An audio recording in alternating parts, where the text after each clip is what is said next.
The city of Los Angeles was glowing that night, but not for him. He walked down Sunset Boulevard with a wrinkled script in his hand and eyes that once carried galaxies of hope. His name was Eli Turner, a small-town boy who had come to Hollywood believing that dreams were made under bright lights and golden cameras. Now, those same lights mocked him. He had auditioned everywhere, big studios, low-budget projects, even commercials that promised exposure.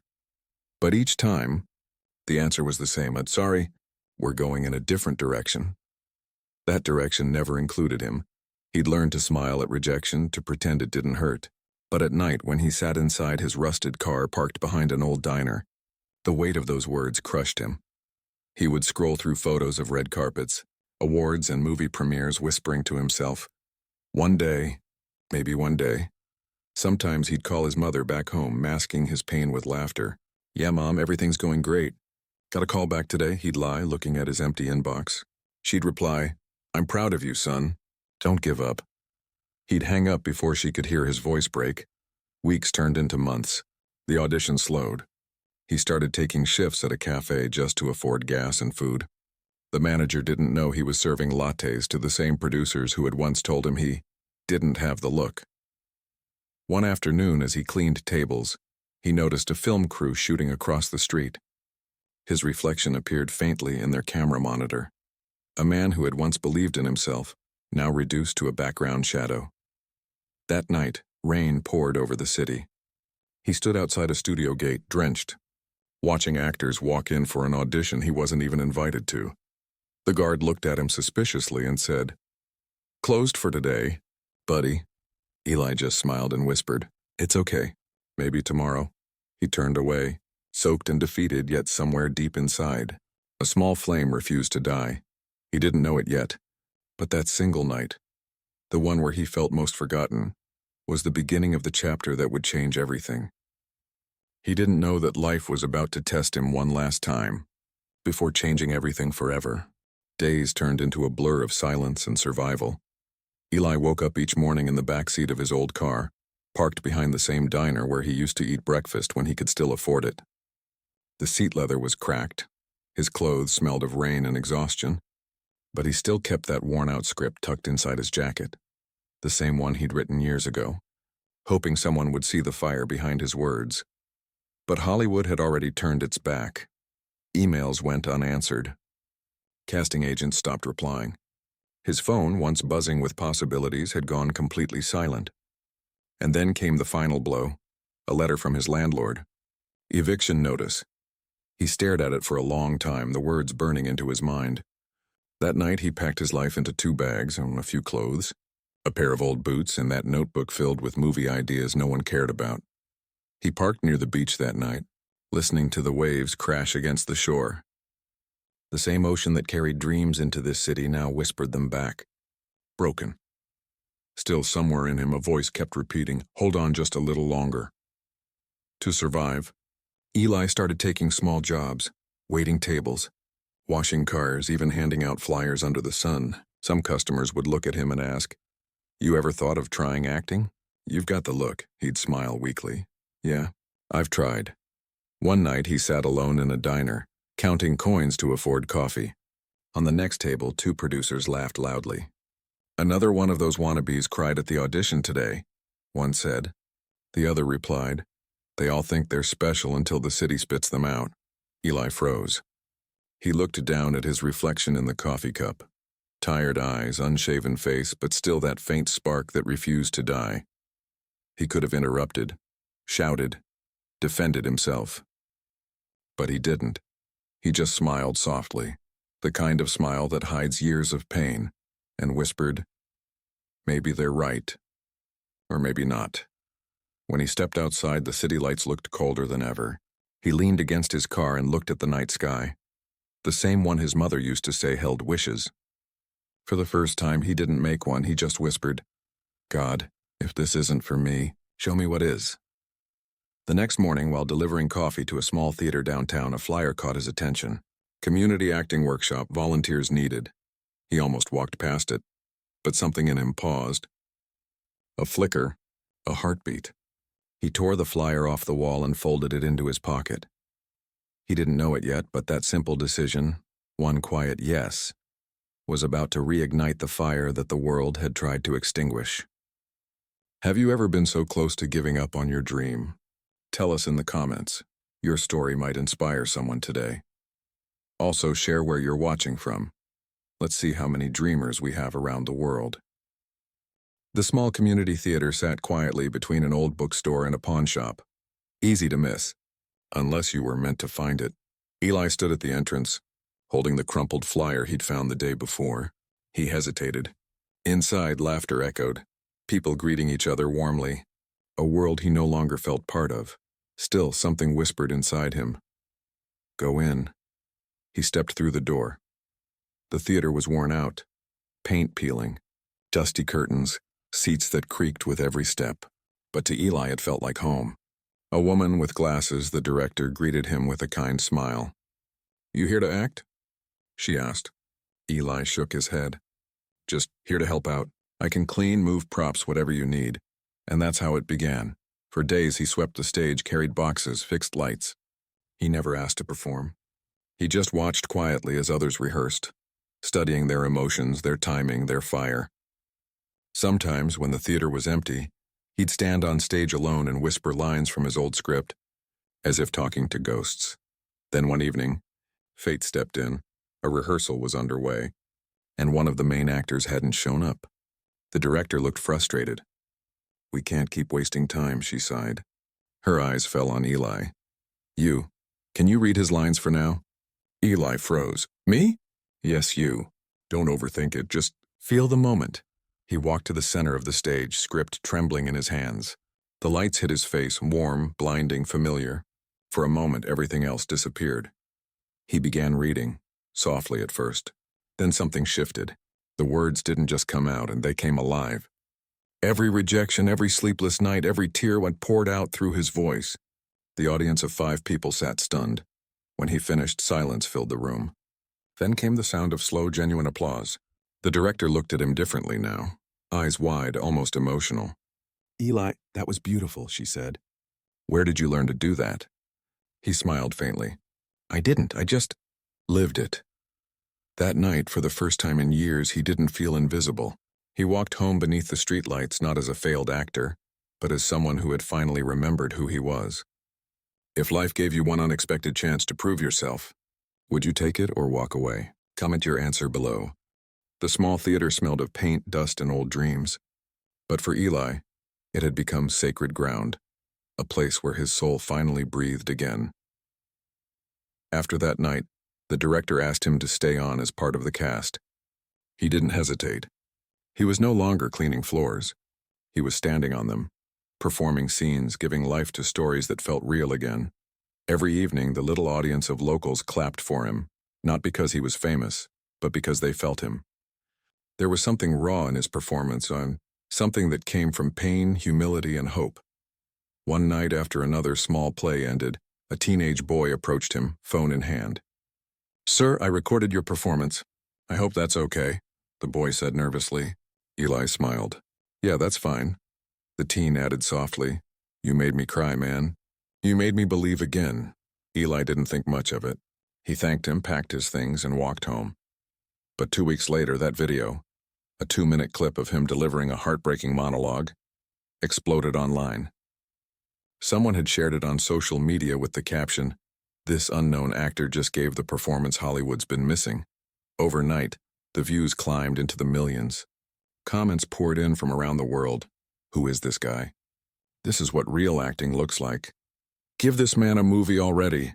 The next day, the tiny theater was filled to capacity. People stood in the aisles, recording every word he said. Local reporters showed up, then bloggers, then small news channels.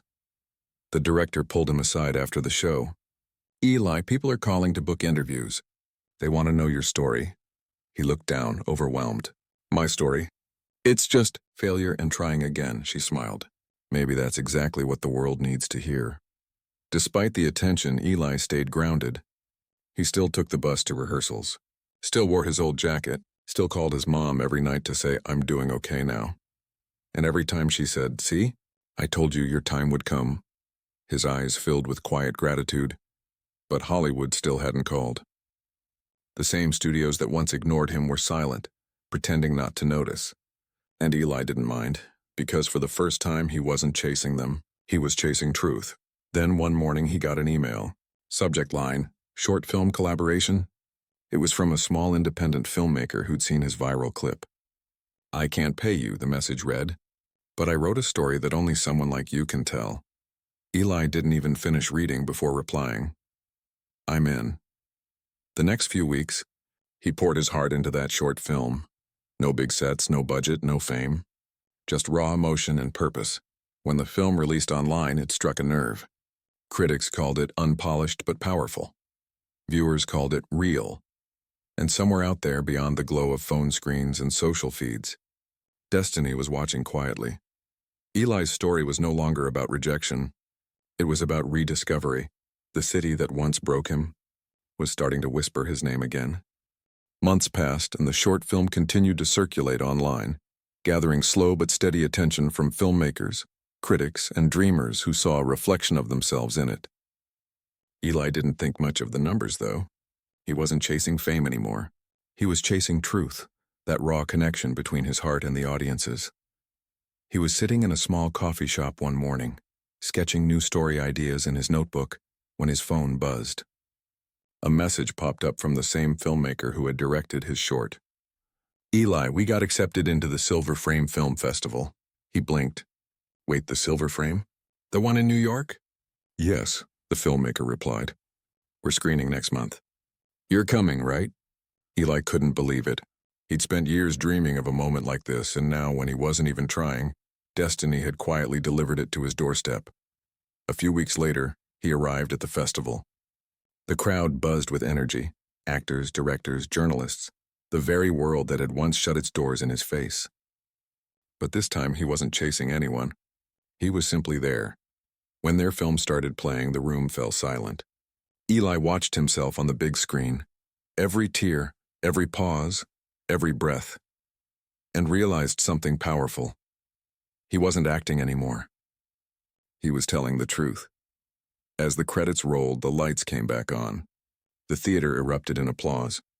People stood up, some clapping, some crying. Eli sat frozen, tears streaming down his cheeks.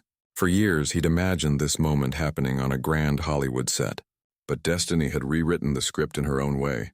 Smaller, quieter, purer. After the screening, a man in a tailored suit approached him. Mr. Turner? Eli turned. Yes? I'm Daniel Reed. I direct feature films for Orion Studios. I saw your performance. Eli shook his hand, unsure what to say. Daniel smiled. I want you in my next movie. The words hit him like a wave. For a second, he thought it was a joke. Me? Why? Because, Daniel said, you remind me what acting is supposed to feel like. That single conversation changed everything. Within weeks, contracts were drawn, rehearsals began, and Eli found himself back where he had once begged to be, inside a real Hollywood studio. But this time he walked in not as a desperate dreamer, but as a man destiny had called back on her own terms. Even surrounded by bright lights and big names, he never forgot where he came from. He still drove his old car, still wore the same jacket, still prayed every night before sleeping, whispering, "Thank you for not letting me give up." When filming began, Daniel gave him one piece of advice. Don't perform. Eli, just live. And he did. Every scene he shot carried the weight of his journey, the hunger, the heartbreak, the faith. The crew often went silent after takes, moved by his sincerity. Months later, when the film was released, the world reacted in awe. Critics hailed it as a masterpiece. Audiences said his performance felt like real life. And in interviews, when people asked how it felt to finally be accepted by Hollywood, Eli simply smiled and said, "Maybe Hollywood didn't reject me. Maybe it was just waiting for me to become who I was meant to be." He didn't know it yet, but this was only the beginning, because destiny, once ignored, once unseen, had finally stepped in. And she wasn't done writing his story. The night of the premiere arrived like a dream painted in gold. Flashbulbs burst like fireworks, laughter filled the air, and limousines lined the streets outside the historic Avalon Theater. Hollywood's biggest names gathered under one roof. And this time Eli Turner wasn't outside the gate. He was the man they had come to see. He stood on the carpet wearing a simple black suit, no designer name tags, no diamond cufflinks, just the same quiet confidence he carried from that little community theater. Reporters called out his name, their microphones reaching toward him like curious hands. "Eli, how does it feel to finally make it to the big screen?" He smiled softly. "It feels like I never really left. I just took the longer road." Inside, as the lights dimmed and the movie began, Eli felt his heart race. Every frame on the screen was a piece of him, his pain, his struggle, his years of being invisible. The audience watched in silence. Not the kind of silence that's empty, but the kind that's alive, filled with emotion. And when the credits finally rolled, the silence broke into thunderous applause. People stood up. They clapped, cheered, cried. Some shouted his name. Others just watched him, shaking their heads in disbelief. How could someone Hollywood once rejected become its brightest new voice? Afterward, at the press event, the questions came pouring in. "Eli, your performance was extraordinary. Where did that emotion come from?" He looked at the reporter and said quietly, "From every closed door I ever knocked on. From every night I thought it was over. From the voice that told me to try again when the world said no." Another reporter asked, "What would you say to the people who doubted you?" He smiled again. "I'd say, thank you, because without doubt, faith has no reason to grow." The next morning, headlines flooded every major outlet. Hollywood's forgotten actor becomes its greatest discovery. The man they rejected, now the face of real cinema. The movie shattered records. Critics compared him to legends. Late-night hosts quoted his lines. Fans from around the world sent letters thanking him for reminding them what resilience looked like. But through all the noise, Eli stayed grounded. He still walked instead of hiring drivers, still helped the crew pack after shoots, still called his mom every night. One evening, while sitting in his old car, the same one he'd once slept in, he stared at the city lights that used to mock him. Now they glowed differently, not as symbols of fame, but as proof that patience had finally paid off. A knock on his car window pulled him from his thoughts. It was a young actor, nervous, holding a script in hand. "Mr. Turner, I'm sorry to bother you. I just wanted to say you inspire me. I've been getting rejected for years, and your story gives me hope." Eli smiled, opening the door. "Sit down." The young man hesitated. "Really?" "Yeah," Eli said. "I've been where you are. I know what that feels like." They sat there for an hour, two dreamers under the same city sky. Before leaving, the young actor asked, "What if I never make it?" Eli looked at him gently. "Then let life make something of you. Because sometimes destiny doesn't give you what you want. It gives you what you're meant to give the world."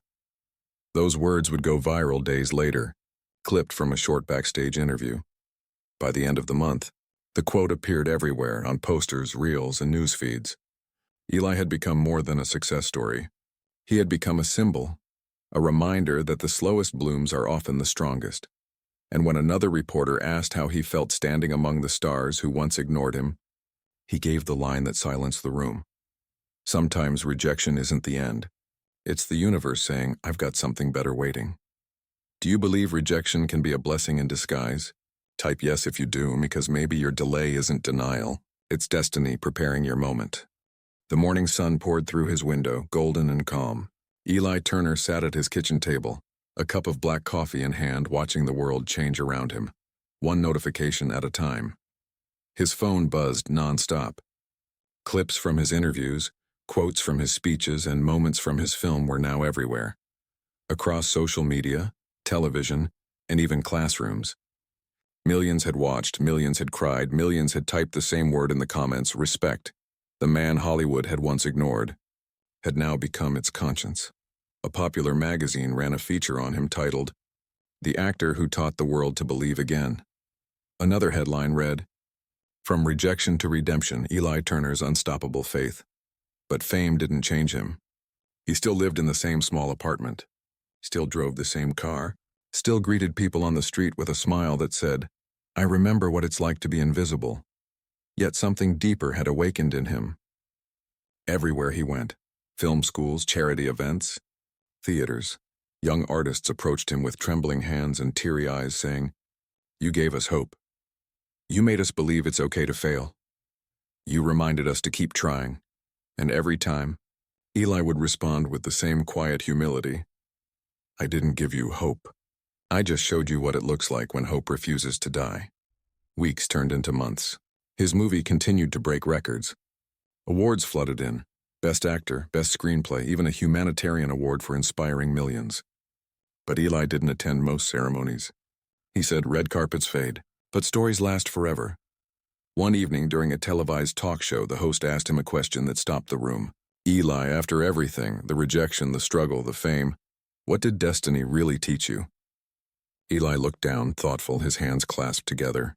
Then he said softly, "Destiny isn't about getting what you want. It's about becoming who you're meant to be. I used to think Hollywood rejected me, but maybe it was just waiting for me to understand that my purpose wasn't to chase fame, but to light the way for others who were losing hope." The audience stood in applause. Some wiped tears. Others whispered to each other, "He's different. He's real." That night, as he left the studio, a janitor, an older man, stopped him near the exit. "Son," he said, "I watched your movie 3 times. Reminded me of my own boy who gave up on his dream. Thank you for showing people that failure isn't final." Eli smiled and shook his hand firmly. "Thank you for saying that. You just reminded me why I do this." Outside, under the quiet glow of the city lights, Eli lifted his eyes toward the skyline. It wasn't glitter he saw anymore, it was grace. This city had once broken him, but now it reflected his rebirth. Later that week, he posted one final message to his followers. Simple, honest, and straight from the heart. Don't chase approval. Chase purpose, because destiny never rejects you. It just waits for your right time. I was once a name no one remembered. Now I'm proof that your story isn't over until you decide it is. Within hours, the post was shared millions of times. Celebrities, athletes, teachers, and dreamers around the globe quoted his words. Respect trended for 3 straight days. News outlets called it the speech that healed Hollywood. But for Eli, it wasn't about healing Hollywood. It was about healing hearts. That night, he sat quietly on his balcony, watching the stars, the same stars he used to pray under when he was lost and hungry. Only now they seemed closer. He smiled faintly and whispered, "Thank you, God, for every no that led me here." A gentle breeze swept across his face, and for the first time, he didn't feel like he was chasing his destiny. He was living it. If you believe that destiny never gives up on you, type "destiny" in the comments, because maybe your rejection is just the beginning of your greatest comeback.